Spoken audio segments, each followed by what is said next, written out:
Baik, Assalamualaikum warahmatullahi wabarakatuh. Sebelumnya, perkenalkan saya Septia Maila Falaiza. Pada kesempatan kali ini, kita akan melanjutkan pembahasan materi yaitu mengenai ciri-ciri kepemimpinan pendidikan yang ideal. Baik, mari kita masuk ke materi yang pertama, yaitu konsep pemimpin yang ideal. Kepemimpinan pendidikan yang ideal adalah kepemimpinan yang berlandaskan pada wawasan, keterampilan, dan tanggung jawab yang kuat. Pemimpin pendidikan yang ideal harus memiliki kemampuan meyakinkan anggota yang dipimpinnya untuk mewujudkan impian bersama berupa visi organisasi sehingga layak disebut pemimpin visioner yang mampu melihat jauh ke depan. Dengan kata lain, kepemimpinan ideal bukan hanya soal mengatur, tetapi tentang kemampuan menginspirasi, memberi arah, dan menciptakan masa depan yang lebih baik bagi lembaga pendidikan. Selanjutnya ada ciri-ciri pemimpin yang ideal. Kepemimpinan yang ideal sedikitnya mempunyai 8 karakter, yaitu yang pertama, cerdas. Seorang pemimpin harus memiliki kecerdasan agar dapat berpikir cepat dan tepat dalam mengambil keputusan. Kecerdasan ini mencakup kemampuan menganalisis masalah, memahami situasi secara menyeluruh, dan menentukan langkah terbaik bagi organisasi. Yang kedua, bertanggung jawab.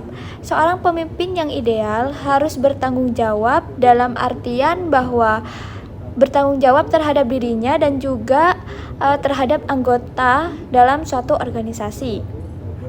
Yang ketiga, jujur. Kejujuran merupakan dasar dari integritas seorang pemimpin. Pemimpin yang jujur akan mampu bersikap terbuka terhadap anggotanya, terutama dalam setiap kebijakan dan keputusan yang diambil. Yang keempat, dapat dipercaya. Seorang pemimpin yang ideal harus dapat dipercaya, sehingga akan mampu untuk saling percaya dan tidak ada kecurigaan. Kepercayaan inilah yang dapat memicu setiap anggota untuk lebih maju. Yang kelima, inisiatif. Seorang pemimpin harus memiliki kemampuan untuk bertindak proaktif, mengambil keputusan dengan tepat, serta menemukan solusi yang baik untuk kemajuan organisasi. Yang keenam, ada konsisten dan tegas. Konsisten berarti pemimpin menjalankan setiap aturan dan kebijakan secara berkesinambungan. Sedangkan ketegasan menunjukkan kemampuan pemimpin dalam mengambil keputusan tanpa ragu, tidak terlalu membebaskan namun juga tidak mengekang anggota. Yang ketujuh, adil.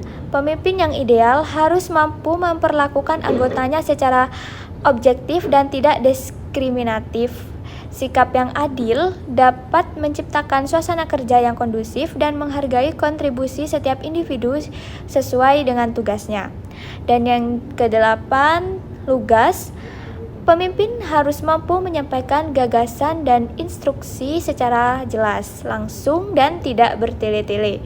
Kelugasan ini dapat meningkatkan efektivitas komunikasi dan mengurangi potensi kesalahpahaman di lingkungan organisasi. Selanjutnya ada perbedaan karakter seorang pemimpin dan karakter orang yang bukan pemimpin.